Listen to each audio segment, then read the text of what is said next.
नमस्कार दोस्तों, आज हमारे साथ हैं श्यामलाल निषाद जी हैं, जो मोस्ट कल्याण संस्थान के आप डायरेक्टर हैं। और आज आपसे चर्चा करेंगे जो हमारे उत्तर प्रदेश में प्रयागराज में जो तमाम ये जो कार्यक्रम हो रहे हैं कुंभ मेले का। तो गुरुजी, मेरा आपसे पहला प्रश्न है कि जो ये कुंभ मेले का जो आयोजन हुआ है, इस आयोजन में सरकार है उत्तर प्रदेश और केंद्र सरकार, मोदी सरकार है, पूरी तरह से इन्वॉल्वमेंट है। और जो टैक्स पेयर है उनके पैसे को पानी की तरह बहाया जा रहा है, तो उस पर आपका क्या कहना है? बहुत बहुत धन्यवाद भैया। निषाद न्यूज मंथन के भाई रमाकांत मल्लाह जी, कम से कम आपने इस पहलू को भी देखने दिखाने का जो किया है, इसके लिए बहुत बहुत धन्यवाद। और जहां तक हम लोग देखते हैं हमारे संवैधानिक व्यवस्था में है, ये देश जो है धर्मनिरपेक्ष है, पंथ निरपेक्ष देश घोषित है। और आर्टिकल 25 हमको ये स्वतंत्रता देता है कि हम अपने अंतःकरण से अबाध रूप से हमको किसी भी व्यक्ति को, किसी भी धर्म को हम मान सकते हैं। लेकिन सरकार का जो इसमें है, जिस तरह से सरकार इन्वॉल्व है, जिस तरह सरकार व्यवस्था कर रही है, जैसे सरकार जिस तरह से सरकारी मशीनरी का जो है प्रयोग कर रही है, ये कहीं न कहीं से संवैधानिक व्यवस्था के विपरीत हमारी समझ से है। और ये जनता का पैसा, टैक्स जो है जनता का पैसा किसी एक धर्म के प्रति लगाना, किसी एक धर्म को जो है उसको करने के लिए करना, ये कहीं न कहीं से जो है संवैधानिक व्यवस्था ऐसी इजाज़त नहीं देती है। मुझे ऐसा लग रहा है कि जो ये इस तरह से जो उत्तर प्रदेश भाजपा सरकार है, जो डबल इंजन की सरकार है उत्तर प्रदेश और केंद्र में, जो पानी की तरह पैसा टैक्स पेयर का मतलब लगाया जा रहा, खर्च किया जा रहा है। क्या लगता है कि ये चौबीसों घंटा मतलब वोट को ही साधने के चक्कर में लगे, ताकि धर्म कर्म को बढ़ावा दो, आडंबर को बढ़ावा दो। इससे जो मतलब उनका वोट मजबूत होगा, उनका पार्टी मजबूत होगी। क्या आपकी इस बारे में क्या कहना है आपको? अब देखिए है क्या कि देश के अंदर जो है 2 विचारधाराओं में संघर्ष चल रहा है और पहले से भी चलता रहा है। एक व्यवस्था, एक संघर्ष एक समतावादी, एक विषमतावादी। आप जब थोड़ा-सा इतिहास के पीछे थोड़ा जाएँगे, तो बुद्धा को हम देखते हैं तो बुद्धा समतावादी, समानता के पोषक रहे।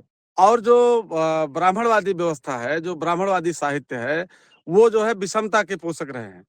तो तभी से संघर्ष चल रहा है और आज भी ये संघर्ष जारी है। आज भी जो है जो समतावादी लोग हैं, वो बाबा साहब को मानने वाले हैं, तो उनकी संख्या बेशक जो है अब किसी न किसी तरीके से संख्या तो बहुत ज़्यादा है उनकी, लेकिन उनमें समझाने वाले, समझने वालों की संख्या में कमी होने के नाते अब हमको ये लगता है कि जिस तरीके से आस्था के नाम पे, श्रद्धा के नाम पे लोगों को बताया जा रहा है, किया जा रहा है, इसमें बहुत कुछ जो है वैज्ञानिक दृष्टिकोण से अगर हम देखें तो वो सच्चाई के बिल्कुल भी दूर है। और संविधान में ये व्यवस्था है, 8वां हमारा मुद्दा है कि वैज्ञानिक दृष्टिकोण का हम लोग विकास करें। इसलिए हम कोई हमारी बात से सहमत हो, असहमत हो, लेकिन हम ये बात ज़रूर कहना चाहेंगे कि वैज्ञानिक दृष्टिकोण से अगर हम देखें, तो जिस तरह से बात की जा रही है कि गंगा में स्नान करने से या इस तरह से करने से स्वर्ग चला हो जाएगा, मोक्ष मिल जाएगा, वैभव मिल जाएगा। ऐसा अगर होता तो रमाकांत भाई आप महसूस जी। करिए कि हम लोग तो मल्लाह के बेटे हैं, तो हम हमारे बाप दादा तो नदी में ही रहते थे, हम लोग थोड़ा-सा ऊपर जो है आ गए जो है अपना जो है रोज़ी-रोटी के उसमें, नहीं तो ज़्यादातर लोग हमारे नदी में ही रहते थे। अगर ऐसी कोई व्यवस्था होती, तो हम लोग तो सबसे पहले स्वर्ग में होते और स्वर्ग में होते तो हमारे बाबा-दादा अगर स्वर्ग में होते तो हम लोग भी वहीं होते। तो इस तरह की बातें जो की गई हैं। और एक बात ये कही जाती है जो कि असुरों और देवताओं में हम्म। ये भी बात जो है समझ में नहीं आती कि असुर और देवता तो मतलब क्या कॉन्सेप्ट है, कैसे किया गया है, क्या सिर्फ़ अपने यहाँ इंडिया में ही इस तरह की व्यवस्था है? और असुर लोग जहाँ तक मैं जानता हूँ कि असुर वही व्यवस्था, असमानतावादी व्यवस्था और समानतावादी व्यवस्था, दोनों में संघर्ष ये काफ़ी पहले से चला आ रहा है और अब भी चल रहा है। मेरा अगला प्रश्न ये है कि जो कुंभ मेले में आयोजन हो रहा है, मीडिया द्वारा बताया जा रहा है कि करोड़ों लोग उसमें इन्वॉल्वमेंट हैं। करोड़ों लोग आ रहे हैं गंगा स्नान करने के लिए, प्रयागराज में कुंभ में स्नान करने के लिए आ रहे हैं। लेकिन एक पहलू ऐसा है जिस पर किसी का विचार नहीं जा रहा, किसी का ध्यान नहीं जा रहा, वो ये जा रहा है कि जो मछुआ समाज है वहाँ, जो मछली मारता है, जो उसका रोजी रोटी वही है, उसका उसी से उसका परिवार, उसके बच्चे मतलब पालन पोषण होता है। ऐसे में क्या आपको लगता है कि इतनी ज़्यादा भीड़ होने से जो प्रदूषण हो रहा है, जो मतलब वहाँ पर तमाम तरह की गंदगी फैलाया जा रहा है, इससे क्या होता है? उनके जीवन पर क्या असर पड़ेगा? जो मछुआ समाज है, जो जिनका रोजी रोटी, जिनका व्यवसाय ही मछली मारना है या नाव चलाना है। जी। जी। देखिए, हमारा जहाँ तक मानना है कि बहुत सारी परंपराएँ उस समय बनी थी जब हम लोग बैलगाड़ी से चलते थे, जब पैदल चलते थे। तो उस समय प्रदूषण जैसी कोई बात नहीं होती थी। और लेकिन प्रदूषण की स्थिति जो है विकराल होती जा रही है देश के अंदर, विश्व के अंदर।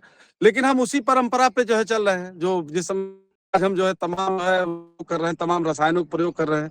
और निश्चित रूप से मैं ये बात मानता हूँ कि जिस तरीके से आयोजन किए जा रहे हैं, तमाम केमिकल, तमाम जो है उसमें तेल, तमाम तरह के जो है वेस्टेज चीज़ें जो है वहाँ ले जाकर के डाली जा रही हैं।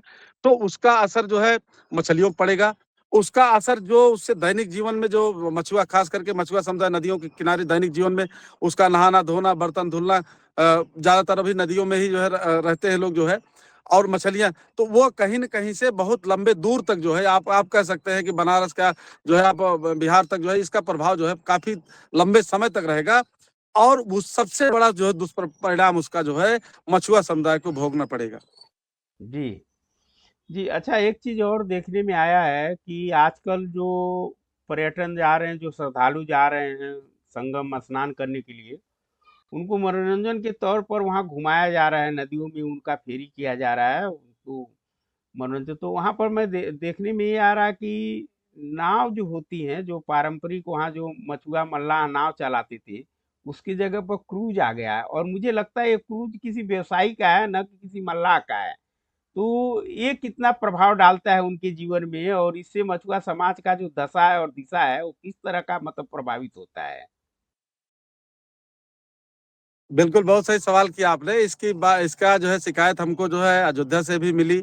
मछुआ समुदाय के लोगों ने बताया, बनारस से भी बताया और इलाहाबाद में भी जो है इस तरह की बातें आ रही हैं कि जो परंपरागत हमारी नावें थी, जो हम लोग नाव चलाते थे, नाव के सहारे जो है हम लोग अपना रोज़ी-रोटी चलाते थे और इसी पे जिनका रोज़ी-रोटी चल रही थी, उनको दूर कर दिया गया है वहाँ से। और क्रूज़ नाम का एक कोई कंपनी है, कंपनी वो लोग बताते हैं गुजरात की कंपनी है, उसने पूरा जो है व्यवस्था कर लिया, अपने उसमें कर लिया है।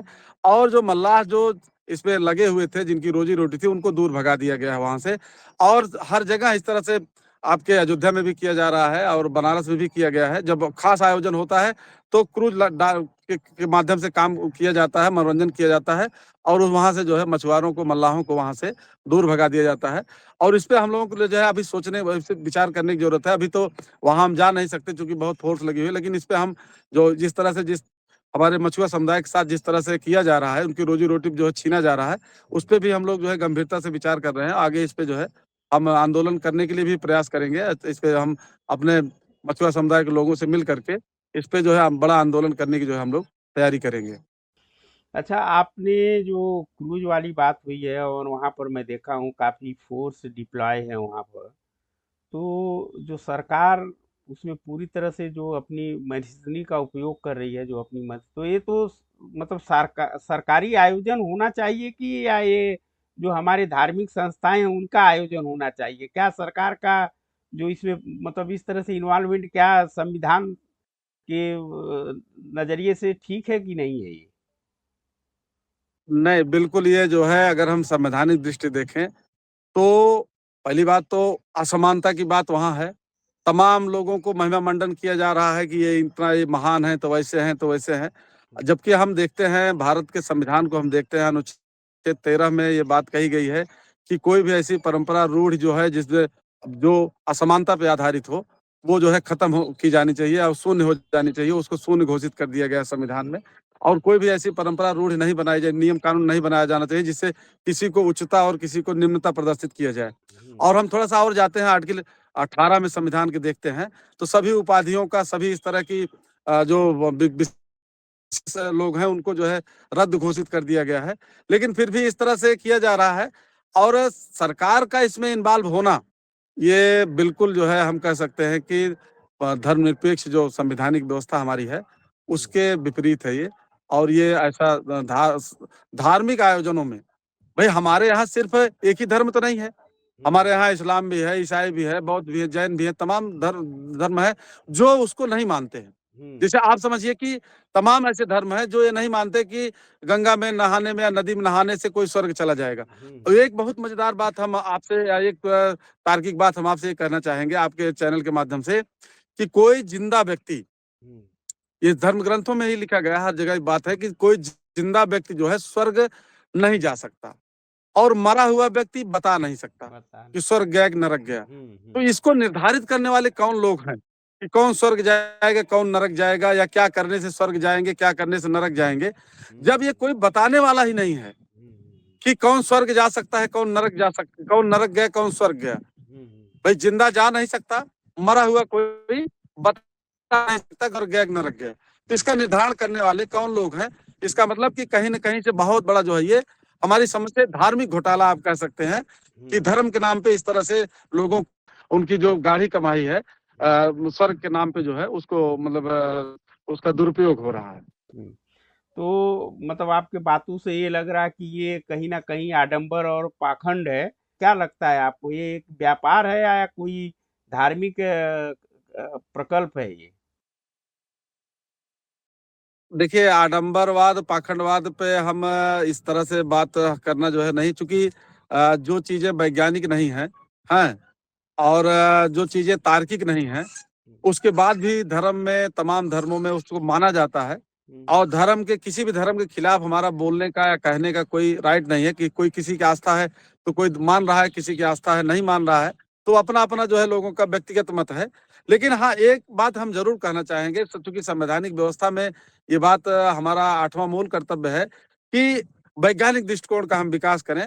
तो वैज्ञानिक दृष्टिकोण से अगर हम देखते हैं तो निश्चित रूप से ये इसमें कहीं न कहीं से एक बड़े वर्ग को, जिसको आप कह सकते हैं कि जो अनपढ़ है, अशिक्षित है, नासमझ है, जो भाग्य के भरोसे जो है या जिसको ये बताया जा रहा है कि आपको ये कर लेने से आपका ये हो जाएगा। तो तमाम चीज़ें होता रहता है, तमाम हम लोग के साथ भी लोग गाँव में आते हैं मतलब बताते हैं कि ये आप कर दो तो ऐसा हो जाएगा। तो लोग जो अपना 1000, 2000, 5000 रखे रहते हैं, वो भी गँवा देते हैं। और अंततः जो भुखमरी के कगार पे आ जाते हैं तो फिर जो है कहीं जो है कर्जा ऋण लेकर के अपना काम चलाते हैं अपना इस तरह से। तमाम तरह से इस तरह से बातें समाज में हैं, समाज में प्रचलित हैं और उसके लिए लोग जागरूक भी किया जा रहा है कि मतलब ऐसे जगह पे आप अपनी गाढ़ी कमाई मत खर्च करिए और अपनी कमाई जो है बच्चों की पढ़ाई-लिखाई पे लगाइए। बच्चों की प हम जब जो हमारा मानना है कि अगर हम लोगों ने तरक्की किया है आज, तो पढ़ाई-लिखाई से किया है। ना कि और ये सब काम तो नदी में नहाने या गंगा नहाने या धर्म के नाम पे जो है तमाम आयोजन जो है हमारे पुरखे भी करते जो है उनका कहीं से कोई वो नहीं हो पाया। लेकिन हम लोग पढ़ाई-लिखाई करके जो है कुछ आ तो अभी आपने सुना हुँ। कि गुरुजी श्यामलाल निषाद जी का अभी आपने वक्तव्य सुना है हमारे इस चैनल पर और मुझे लगता है कि ये काफ़ी जो सरकार जो आज के दिन में आज के इसमें जो सरकार का इन्वॉल्वमेंट है कहीं ना कहीं वो संविधान के पहलू से देखा जाए तो उचित नहीं है। सरकार के लिए सभी धर्म एक समान हैं और मुझे लगता है कि एक तरफ सरकार का झुकाव धार्मिक नहीं होना चाहिए और ये जो अभी वर्तमान सरकार है इसको सबको ध्यान है और एक रूप एक से सब देखना चाहिए। तो बहुत बहुत धन्यवाद एक चीज़ श्यामलाल हम और कहना चाहेंगे जी जी जी बोलिए ना। एक बात हम और कहना चाहेंगे कि जैसे हमको स्वतंत्रता मिली है, धार्मिक स्वतंत्रता हमको है। हम्म लेकिन किसी के मतलब हम मतलब व्यवधान पैदा नहीं करना चाहिए हमको। हम्म किसी को व्यवधान पैदा करने के लिए मैं अभी कल की बात बताऊँ आपको कि कल मैं शाम को निकला एक कार्यक्रम में, तो हम्म पता चला रोड जाम है।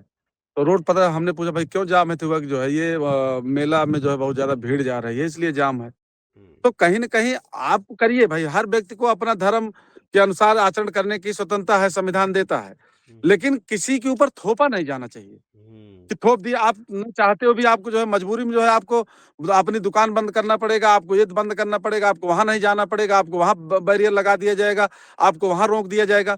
ये तो स्वतंत्रता में हस्तक्षेप है ना। हम्म, अगर किसी धार्मिक आयोजन के लिए अगर किसी के स्वतंत्रता को बाधित किया जाए, ये भी हमको लगता है कि उचित नहीं है। कोई भी धर्म हो जी अगर धर्म के नाम पे या धर्म के धार्मिक आयोजन के नाम पे या जुलूस के नाम पे किसी की स्वतंत्रता को बाधित किया जाए, किसी को आवागमन को बाधित किया जाए। तमाम लोग जो है उम्मीद करते हैं कि हमको दिल्ली जाना है, लखनऊ जाना है, तमाम मरीज जो है उनको आना-जाना है, तो पता चला जो है आप डाइवर्ट कर दिए हैं, रूट डाइवर्ट कर दिए हैं, रोड बंद कर दिए हैं। तो तमाम परेशानियाँ ये धार्मिक आयोजनों के नाम पे अगर की जा रही हैं, तो ये भी नहीं होनी चाहिए। और इस जी। पे जो है गंभीरतापूर्वक जो है इस पे आगे हम तो ये माननीय सुप्रीम कोर्ट से भी आग्रह करेंगे या फिर अभी हमारा इस पे प्रयास होगा कि माननीय सुप्रीम कोर्ट तक ये बात हम ले जाएँ, चूँकि संविधान की संरक्षक अगर कोई है तो सुप्रीम कोर्ट है, जो संविधान की संरक्षा करती है, संविधान के अनुसार देश चल रहा है कि नहीं चल रहा है। तो ये बात जो है सुप्रीम कोर्ट तक ले जाने की ज़रूरत है कि धार्मिक आयोजनों पे हमारे स्वतंत्रता को हमारी क्यों जो है डिस्टर्ब किया जाता है, क्यों हस्तक्षेप हो जाता है, हमको क्यों जो है ब्रेक कर दिया जाता है, रोक दिया जाता है। ये सब चीज़ों पर भी हमको लगता है कि आपके चैनल के माध्यम से मैं देश भारत के अंदर चाहता हूँ कि इन सब मुद्दों पे भी चर्चा हमको करनी चाहिए। जी। धन्यवाद। बहुत-बहुत धन्यवाद आपने बहुत हमारी बहुत बहुत बहुत बात को जो धन्यवाद, है बहुत बहुत किया। धन्यवाद।